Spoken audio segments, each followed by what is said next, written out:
Greetings, everybody. Here is video number 2, where we're going to discuss the e-learning logistics for families. Just at the outset, I want to apologize for how many times I use the word in video number 1, and I'm going to try really hard not to do that. So hopefully these videos don't become a drinking game for parents while you're all sequestered. Anyway, so thank you for that. Here we go. We're going to put up the next e-learning video PowerPoint. This video is going to give the meat of the logistics, what is it that parents need to do and prepare for as we get ready for e-learning. What I hope to accomplish in this video is to focus on the daily flow, the weekly flow, how we're going to make our transition and progression, as well as give some parent tips and also give you some homework to prepare your homes for e-learning. When it comes to daily flow, we would like the school hours to be from 8:30 to 3 p.m. This is to provide families a framework to create, to create their schedule or their routine for the day. We will start with prayer and pledge and announcements like we normally do.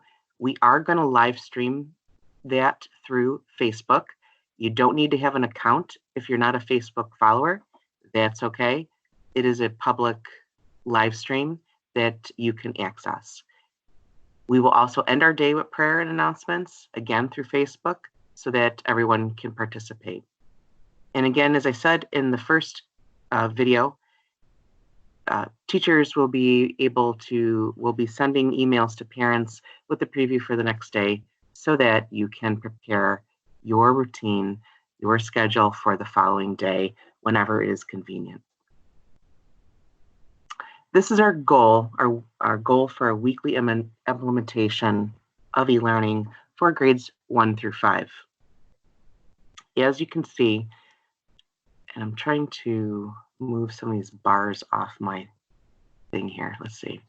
On Monday, we will start with a class virtual meeting. This will be an opportunity for our teachers to actually have a face-to-face virtual interaction with their class. It will probably be homeroom teachers for students grades 1 through 5. We will also be doing instruction of new material in those core subjects, those prioritized subjects. We will begin with pre-recorded videos. So as teachers get used to using these platforms, they will be delivering the pre-recorded videos so that parents can plan their days accordingly.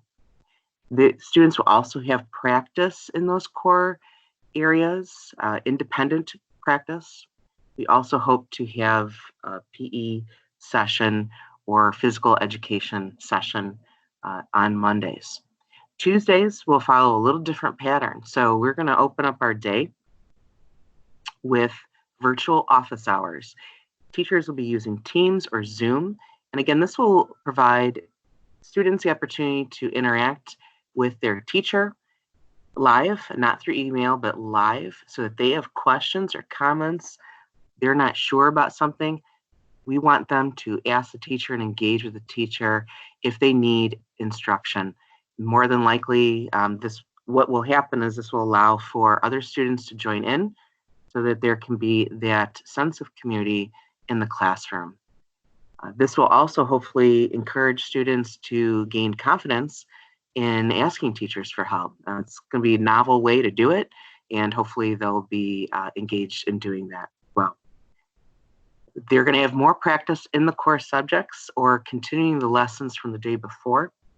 Again, we'll have PE for those students, and then we'll have opportunities for students to engage in learning in the STEAM areas. So whether it is their STEM classes or music or Spanish or French, the different areas of the STEAM classes they'll be able to have. Eventually, we'll also be integrating social emotional opportunities, social emotional learning opportunities for our students too. And on Wednesday, we will follow much like what we did on Monday. We won't have our class meeting. Instead, we'll do our all-school mass at 8:30.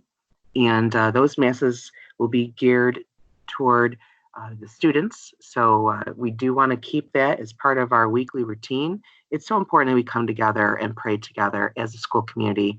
But instead of spreading them out throughout the week like we do normally, we will be doing it all together on Wednesday. But the rest of the day will follow much like Monday. So again, it will be mostly instruction of new material in the core areas. We will be using pre-recorded videos and again, student practice in the core area. On Thursdays, we'll mirror Tuesdays. So as you can see, there's a pattern of in new instruction and then practice, virtual hours in STEAM, and then again, going back to new content, etc. On Fridays, will look a little bit like Monday. We'll start off the day with a class virtual meeting, again, creating that sense of classroom and community. And teachers will be either presenting instruction on new material or assessment of the material that they presented throughout the week to get a sense of where the kids are at, what did they gain mastery in or confidence in the content areas, and then also additional practice in the core areas. And as you can see, every day we're trying to build in physical activity for the students as well. So that's kind of the framework for grades 1 through 5. When we look at, let's see here, for pre-K and K, they are going to set up a little different schedule, but it'll pretty much follow kind of the same concept of a balance of pre-recorded videos and live interaction videos, activities in the core, and then of course opportunities for students to engage in those STEAM areas for additional enrichment for students. But again, to help families prioritize their time and their students' time, we will be focusing on those core subject areas and again allowing areas for exploration in the STEAM classes as the schedule, as your time allows. The teachers will also be using opportunities for assessment of student progress as well. When we look at middle school, again, it's going to be much like the grades 1 through 5 schedule. They will offer a pattern of instructional days and office hour days. They need to accommodate their trimester electives. As we know, we are beginning trimester 3, and some of the electives are changing for our middle school. They will also put on pause our typical Tuesday enrichment day schedule. We are going to incorporate ELA and writing and math enrichment in different ways throughout those instructional days instead of trying to do it all on Tuesdays, because we do need to allow for time for those office hours on a regular basis so that we can ensure that the core content and student assessment is happening. We will also be continuing our student portfolios in alternate ways as well. Eventually, we will build in things like middle school advisory, which we know is important and will continue to be important in an e-learning situation.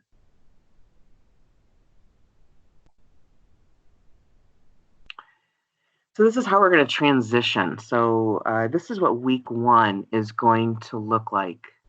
Remember that the parents have to transition, students need to transition, and our faculty need to transition. We had an abrupt announcement on Friday, right before spring break, and people were on spring break last week, and we did have faculty go to out of town to see family, and so we are going to need to have some time for transition, for setup, so that we are ready to go, given that we know that we are going to be in this for the long haul. We want to set everybody up for success. So everybody has a little something different on Monday here and Tuesday. Monday and Tuesday for faculty, we are going to be training our teachers with professional development days on this new platform with this new learning situation that was sprung on us on Friday before spring break. So on Monday and Tuesday, our faculty are going to be busy getting trained, setting up their content, also doing their videos, and planning for e-learning. This is, again, going to be quite different than what they're used to. Most teachers signed up for typical classroom experiences.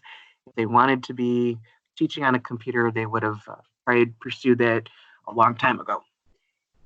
For parents and caregivers, we are going to give you homework somewhere in this presentation toward the end. And we're going to be giving guidelines for planning to create the e-learning environment in your homes with your children. These are going to be very important steps if we are going to be able to do this successfully for the long haul. We are also going to be giving students academic and enrichment activities to do at home so that they can try out your new learning environment. It's going to be important that they can navigate according to the rules and routines that you set in place before we actually begin doing content that is going to be critical for mastery, that is the core new content.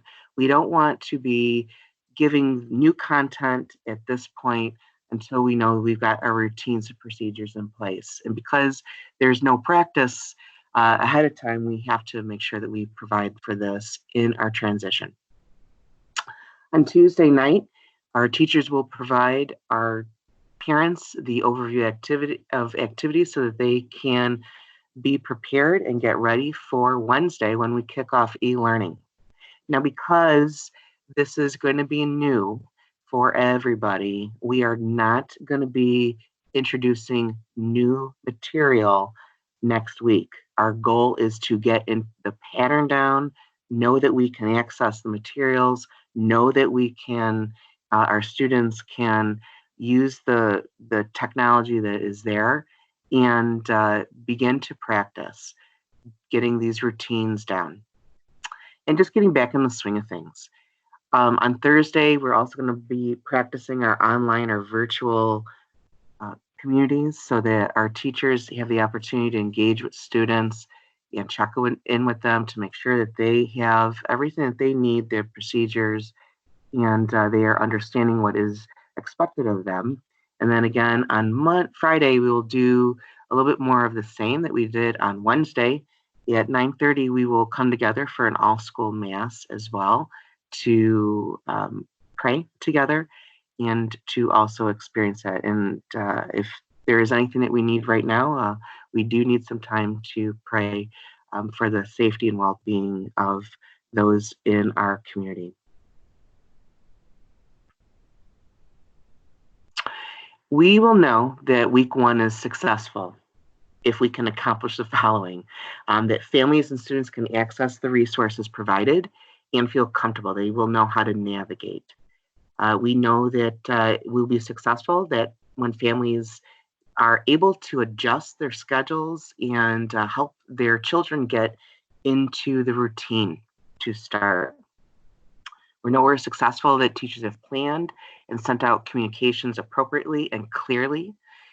We know that we will be successful, that teachers have recorded instructional videos, even if it's a review, that they are able to do this successfully and confidently. And that our teachers have engaged in online videos with kids, that they've been able to conduct some sort of check-in with students, class meeting, etc., so that they get the handle of how to use this new environment and engage their students. So that is really the point of week one. We want to get everybody transitioned, set up, experienced, feel good and confident before we start throwing in new content. We don't want to get the new content lost and kids get frustrated or anxious until we know that we've got this down. So I really do appreciate your patience with this. I promise you that our teachers know what needs to be covered by the end of the year. And because we've prioritized that content, we should be able to get everything done that is needed. So a little bit of patience week one. It is going to be new, but I do believe that if we give ourselves this time to transition, it will pay off in the long run.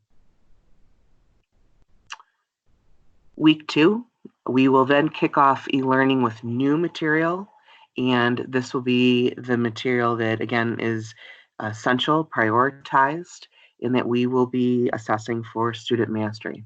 What will students look like, or what will success look like in this situation?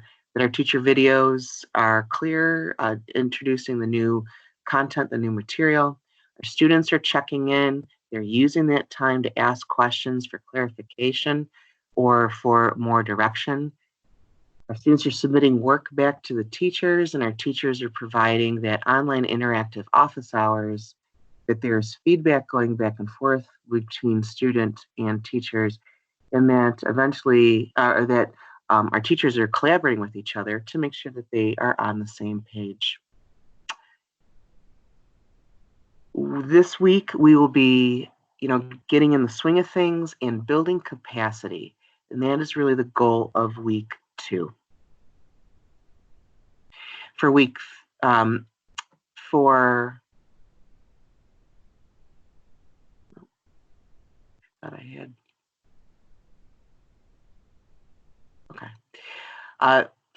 our routines, what we want to be able to do in order to get set up for success is that we have parent assignments. Each household is different. We will be providing the platform, the framework, the content, the collaboration and interaction with teachers. But there are some things that we need, in order for this to be done successfully, we need set up in all the households, because this is also a big part of what a teacher does, is setting up those routines, those schedules, those rules, designating spaces, procedures. We call it PBIS in the school, but these are, the ways that we behave and we are when school is in session. And it's important that if we're going to keep our kids on routine, that they know that something is different during school hours, even though they are in their homes. So your help with this is going to be essential. Please assume good intentions on my part. I'm not trying to talk down to anybody. I just don't want to assume that the things I'm about to explain, as far as essential things to set up in your homes, is just a natural part of what you do. Some people get this and they've done it. They've probably already got the plan made out. Others do need guidance. So again, bear with me with this, as make sure that we can create some consistent learning environments as our students are navigating and experiencing e-learning. When it comes to routines, it is important that our children experience routines.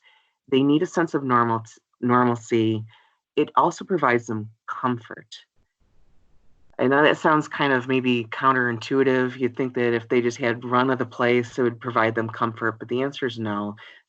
Children actually desire routines. They desire structure. So they want to be able to count on things. So your attention to those routines, particularly as we create e-learning routines, is going to be important. The morning routines are also going to be important as well. They should be dressed when school begins, and that they've had breakfast, they brush their teeth, they brush their hair, that they are ready. Please don't allow them to roll out of bed and just roll up to the computer and think that they're going to get going for the day. They're not mentally ready at that point. If we want to make the most of the content and the opportunities for learning that our teachers are providing, getting them ready and adjusted and prepared mentally and physically for the learning is going to be important. It might be a good time if they are early risers to create morning chores or those responsibilities as well. You know your kids there. If they are early risers, have them make their bed, pick up the toys, etc. I am strongly suggesting that before 8:30 that your children have some opportunity for some light morning exercise or movement. It's important to get their blood flowing. That is important for learning, for their brains to be ready for learning. It naturally happens in the morning when you guys are coming to school because some of you are walking to school, they ride their bike to school, they're walking up and down the stairs, their classroom. Just that little bit makes a difference and gets them ready. But again, if they just kind of roll out of bed and just go and have a seat and think they're going to start their day, they're really not going to be ready for that. So build some time in your morning schedule to make sure that happens. Please use morning prayer and closing prayer to frame the day for the school. It's what the students are used to. They know that we're ready when we have morning prayer, and they know that school's ended when we have closing prayer. And it's also just a good opportunity for families to engage in prayer together. It's going to be important to explain these things sometime over the weekend as you mentally prepare your students for the end of spring break, even though they are going to be still at home. So again, prepare your students mentally by letting them know that we might have been able to do these things, relax, take it easy, stay in our jammies all day during spring break. But when school begins on Monday, that you expect these routines to get into place. I have to laugh with the e-learning bingo adult cards that are out there that kind of shows the things that parents are experiencing as they begin e-learning. Some people are, making light of schedule or routine. I don't expect things to be color coded and labeled out, but I do, again, strongly suggest that you create a daily routine for your family. So make a general schedule framework that, again, allows for some flexibility. You know your individual situation in your households and how much you're going to be able to hold to a specific schedule, or that you do need some flexibility depending on your individual situations. Use the teacher info to create that daily schedule. So after you create your general framework, every day you're probably going to review that framework and then create that schedule for your children and review that with your children in the morning. And I suggest if you have the ability to post it somewhere, do it. Maybe it's a whiteboard that you have somewhere in your kitchen, or maybe it's just a piece of paper that you write on and you tape it to the wall. It doesn't have to be anything fancy, but that, again, you have a general framework for how school will look like in your homes, but on a daily basis that gets adjusted based on your needs. If you have a conference call or something that you cannot be disturbed, put that on the schedule so they know that, from 10 to 11, please don't interrupt mom or dad unless it's something that's really, really urgent. It's okay to do that. Please remember that the instruction is recorded, so don't fret if you can't fit it in. At the time that maybe the teacher might be live, they are going to record it so that students can go back and listen to it at another time. Or again, you have some flexibility with your schedule. Some things to include in your schedule: that there's breakfast followed by your morning prep routine. So again, they get dressed, they get brush your teeth, morning chores, whatever it is that's in your household. Do allow them some self-directed play or light physical activity depending on their age. We will begin again at 8:30 with prayer, pledge, and announcements. And then after that, use that time, a block of time. You're going to block out, maybe an hour and a half or so, depending on the age level, maybe 2 hours as they get older, of instruction and academic lessons and school activities. Somewhere in there, create either snack or outdoor time. I'm going to be asking some of our inclusion folks to put together brain breaks that parents can also use. It's just a good way if kids have been sitting for half an hour or so and just need a quick brain break of 1 minute or 2 minutes, and they just get back to work. Those things are important. Again, you create those sense of chunks of time.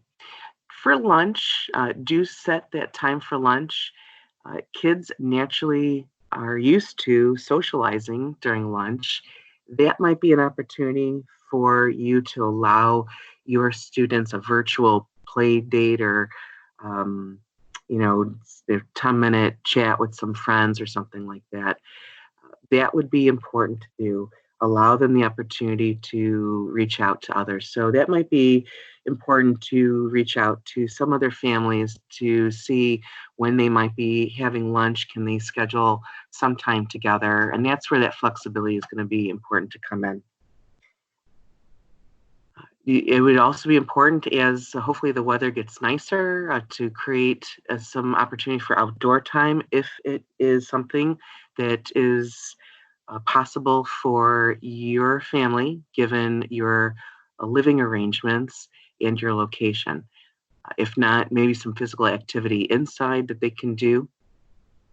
I know there's a lot of videos and recordings that students can use to keep their activity going.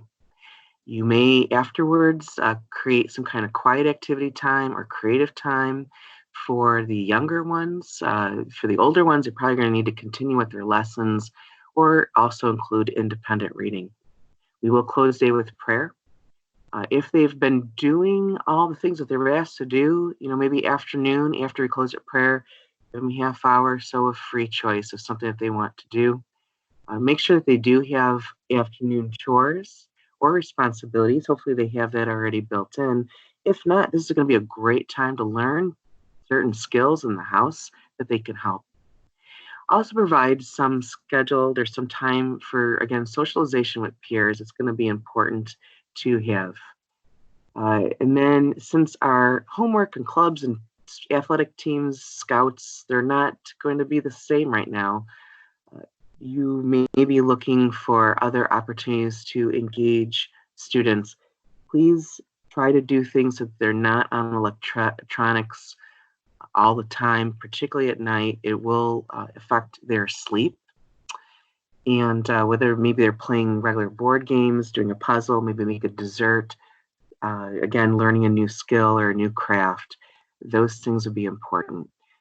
So again, those free opportunities allow some time for the socialization that students need to have. But again, make sure that that's not happening during the actual days. So when I'm talking about schedules and rules and parent expectations, you need to clarify for them that there's a time to socialize and a time not to socialize.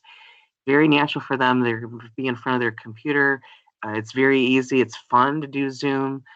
Create that time for them when it is okay and when it's not okay to do so. When they are actually doing their studies and their lessons and their academic activities, that really isn't the time to socialize. So make sure that it's clear. They are also on their devices, and video games are so easy to pop up. Make it clear to them that they are not to be doing video games when it's time for instruction. If they follow the rules, hopefully you'll be able to create opportunities for them to do that at another time. Now, maybe your students, your children, are more inclined to draw or to play outside or to read a book or play with Legos. Again, carve out that time when it's going to be okay for them to do it and when it is not. I strongly suggest that you don't incentivize your children to get through their lessons so that they can play. I have found, and maybe I'm sure some of you have also found too, that if you do that, they rush through everything so that they can get to the fun stuff. If your learning block is from 8:30 to 10 o'clock before there's a break, then make that happen. And if they get done with everything, that perhaps they will engage in some enrichment activities that you do, but don't let them just go directly to play. Some kids are just naturally inclined to rush through just because they want to get to the fun stuff. You know your kids the best. You know that some kids just are going to naturally get done with a lot of stuff quicker. So if you need additional materials or other enrichment activities, there's hordes and hordes of them that we can give to kids in order to keep them learning and engaged academically. Remember that we're focusing on the essential core subjects. Then the other areas are going to be meant to explore. And at the end of the day, you're the parents. Your expectations, your expectations. So set them. Don't be afraid to set them. And that might be another thing too, that when you're working with parents, if you all agree that this is what the expectations are, it kind of takes the peer pressure off, or the feeling of being left out. So if there are friends that are engaging in online games in the middle of the day and you're not allowing it, it's easy for kids to feel bad about that, feel left out. So if there's a way to agree with each other what is going to be the time for these things and not time for learning, it'll make it easier on the kids to stay focused. Some other things that are essential. So again, don't skip this. Make rules for your remote learning environment in your home.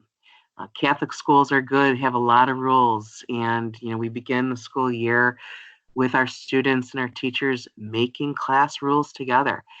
It's just not a nice thing to do.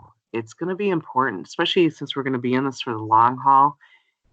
Kids aren't mind readers, and they do need rules and guidelines in order to be successful. So lay out those clear expectations, just like school. You're going to especially need them when parents or caregivers are working. When you create these rules, and again, you don't have to use the class rules that Mrs. Zadrozny or Ms. Voinovich has. Do the rules, make the rules that are going to be useful in your household. If you have more than one kid in your household, you're going to have to really do this together, because having a third grader and a fifth grader and a seventh grader all in the same learning environment, you're going to need some rules, trust me.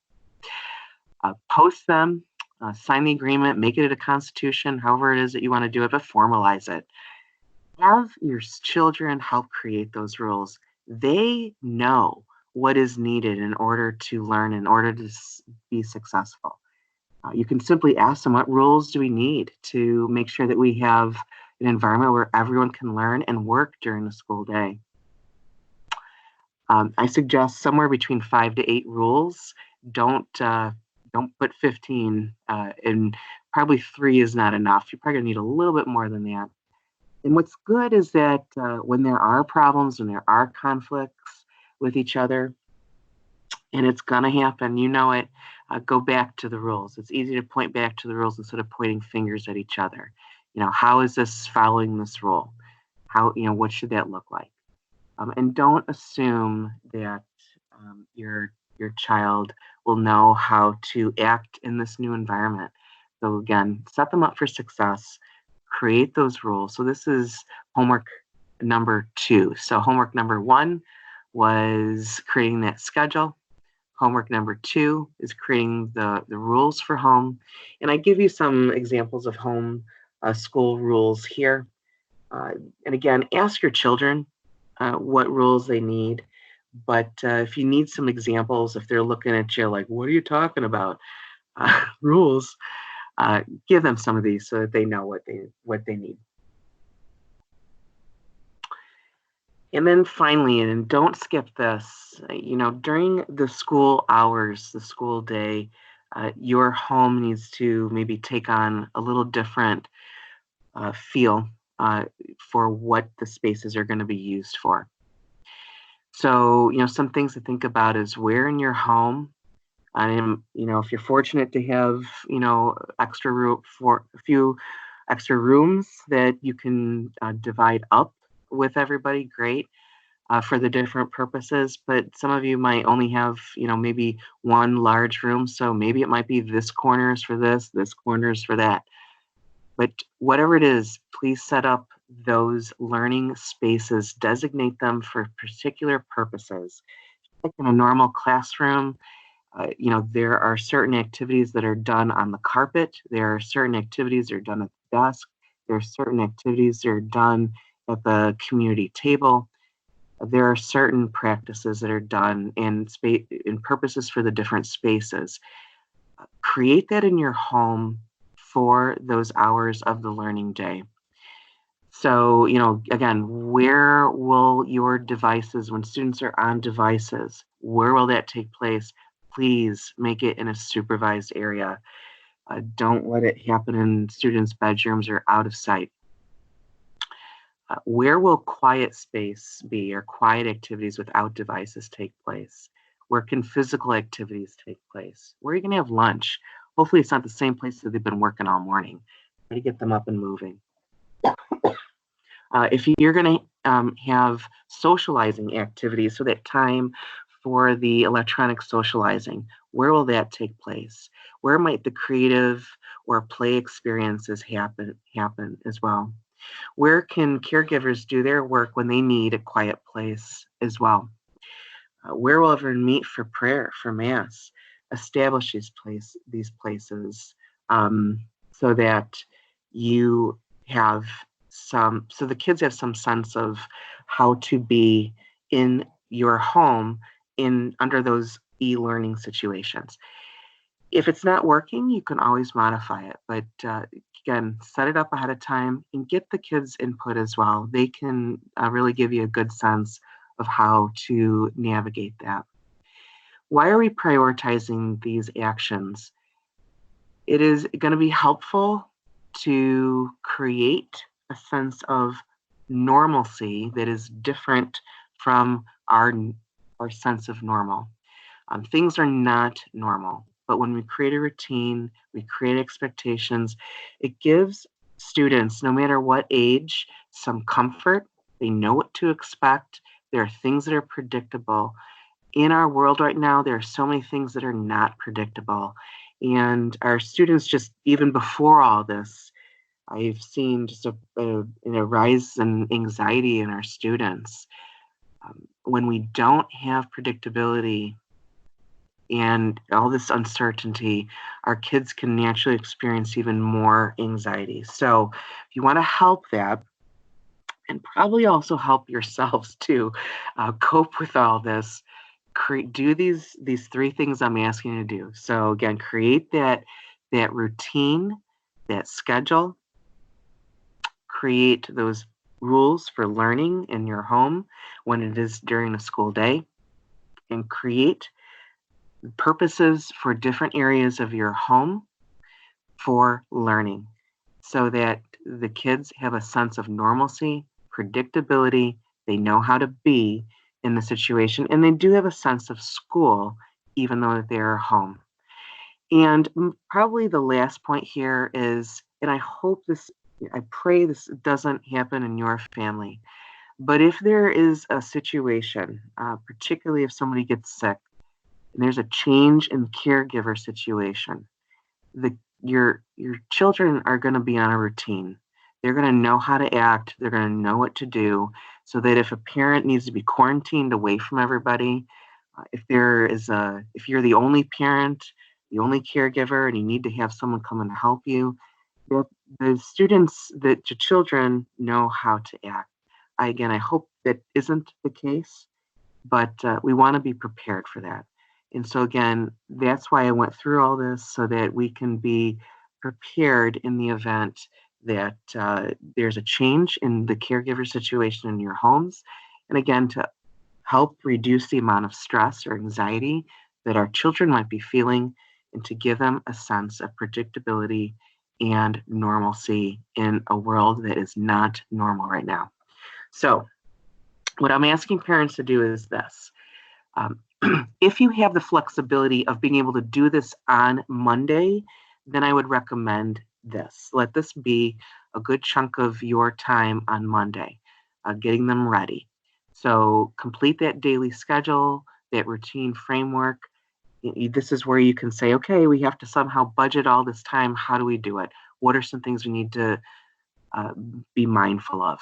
And if your children have the ability, the desire to participate in that, because they are participating in it, they own it, and it teaches them really a great life skill.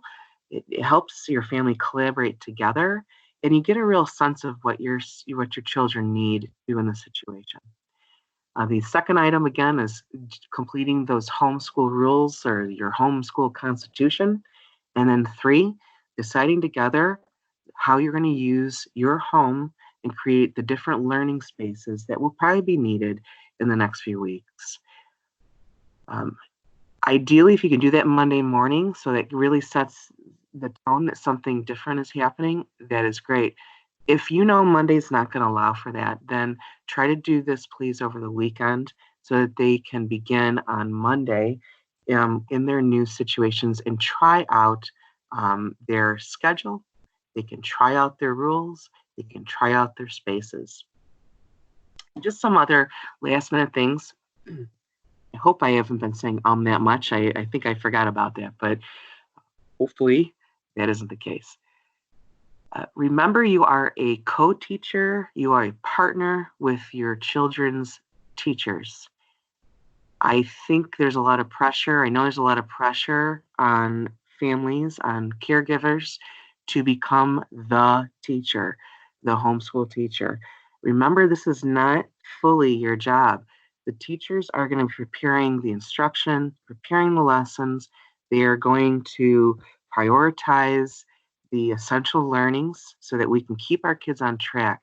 What we really need your help to do is to help facilitate the learning environment through routines and structures, space, expectations, so that you can facilitate that learning. But again, you are a co-teacher, you're a partner with your child's teacher. This isn't all on you, even though I know it feels that way right now. But again, we're going to take it slowly. We're going to transition. We're going to build our rhythm, and then we're going to build capacity together. Give your children responsibility, support their ideas. So when they're giving you those ideas for the schedule and all that, support those ideas, obviously, unless they're being silly. But also allow your children to build that responsibility. So if they're struggling with some of the content that's being taught, before you do it for them, encourage them to watch the videos once more. Encourage them to use that time that the teachers are going to build for office hours to ask questions, to connect with their teachers, to be able to engage with their teachers.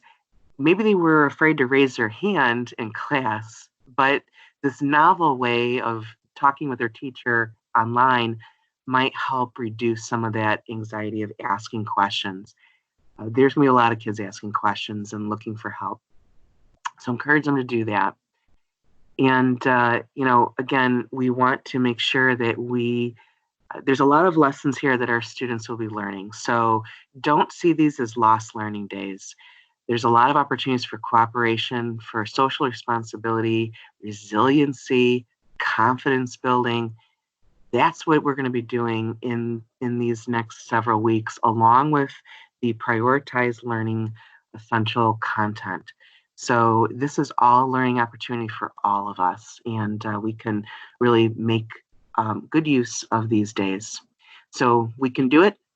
We're in it together. And there's only one more video. It's much shorter. This was the longest one. And boy, if you can get through this one, I know you can get through the rest.